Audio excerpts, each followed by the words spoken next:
Hey guys, this is Rajiv, and today I'm going to talk about the anatomy of a perfect homepage. So I've had a lot of requests over the past few days, and I think this is a very, everybody has got a homepage, and it's a very sensitive, it's a very important topic that I will cover just in a few. I'll try to make it, as simple as possible.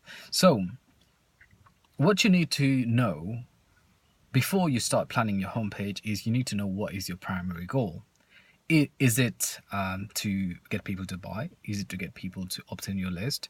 Is it to get people to make an application? Or is it to get people to come through your homepage and go through other parts of the website? Right? Whatever it is, you need to be super clear. And your homepage should focus on one thing at a time, unless you've got like a million free traffic, you've got a ton of million visitors, you've got a ton of traffic coming from everywhere, then you've got different types of people coming for different things. Like you go to Amazon.com, you've got tons of links, etc. Different entry points. You cannot control user experience in that way. So what I'm saying here is, let's say you have your authority site. You want people to know you, like you, and trust you. At first, as soon as these three influence factors have been established, next thing is you want them to engage with you. You don't want to try and sell something straight away. As you know, you want to date before you take to bed. What you need to do is get them to engage, and that engagement can be get on your list, for example. Could be, set an appointment to talk, etc., before you try to, sell them straight away.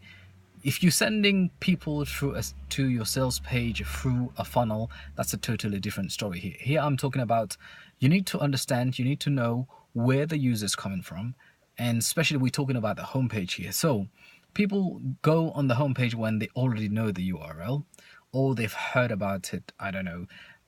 They've heard about it on, on a podcast, or in a seminar or something, or you've given your business card out, right? So you need to understand, to know where your cold users are coming from.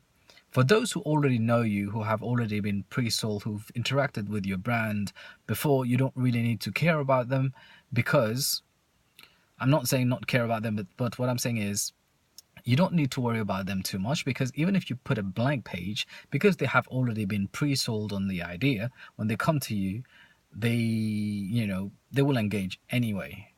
So for example, let me take Tony Robbins, right? So 20 years ago, Tony Robbins was doing whatever he was doing offline, and he was selling whatever his seminars, his books, etc. Everything was offline. So now most people know Tony Robbins through his books. So his books and seminars and all that. So by the time people come to his website, they already know who he is, and they already want something from him. So even if Tony Robbins had a blank page and had an opt-in, people would still sign up to it, right?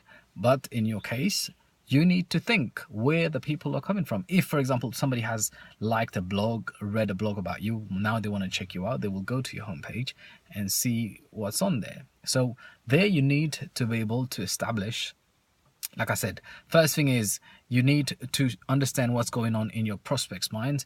So if somebody comes on your site, first few seconds is like, hey, where am I at?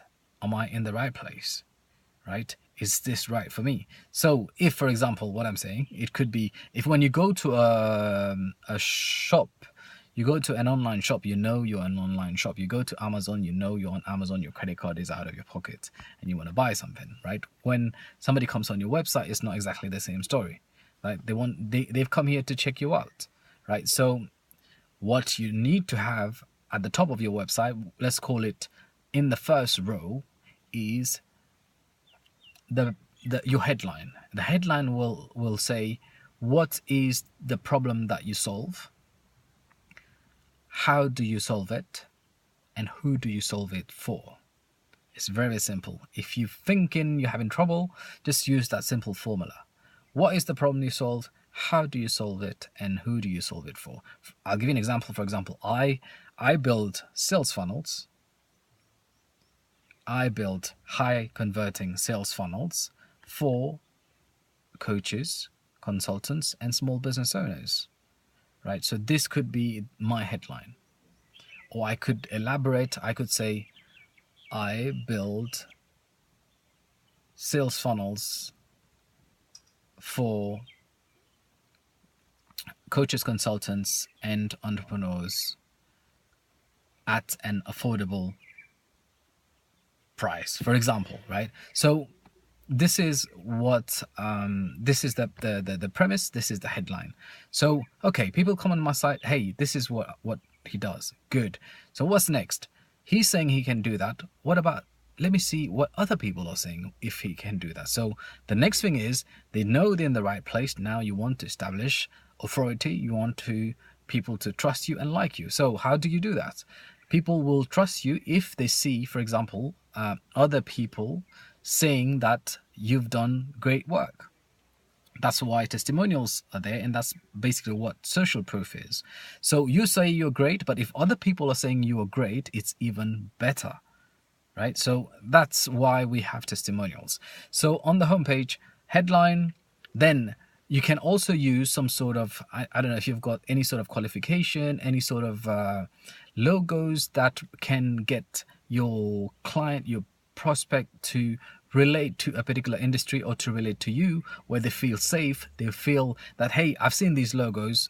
For example, let's say you were in the banking industry, you were in the financial industry, and then you are associated with some sort of financial institution from regulators. You've got logos of regulators, you've got logos of banks, etc. So when the customer comes on a financial site, niche site, they would know they're in the right place. So it seems for your business as well.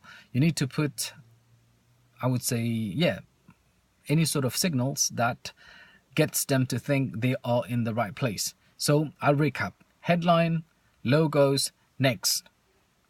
It could be a bunch of testimonials, next. Now you want them to engage. So then you could put, for example, the different, say you have, I don't know, you have different services. You could put a bit about the service that you do, and then they have a click to learn more, and then they know more about your business, right? So this is how I would lay out. Now, like I said, the main goal, if the main goal is just to get them through a deeper page so that they can read and then they get in touch with you, that could be it. But if your main goal is, for example, to build a list at the end, you know, when in the user flow, so people know you, like you, trust you, they want to engage now, you have a big opt-in, you have a big giveaway lead magnet on your homepage, then they would, you know, engage there, right? So this is how you should think about your homepage, how you should plan your homepage. If you've got any questions, don't hesitate to get in touch. You can get in touch on myfunnelteam.com, or you can get in touch on below this video. This is Rajiv from myfunnelteam.com. Thank you.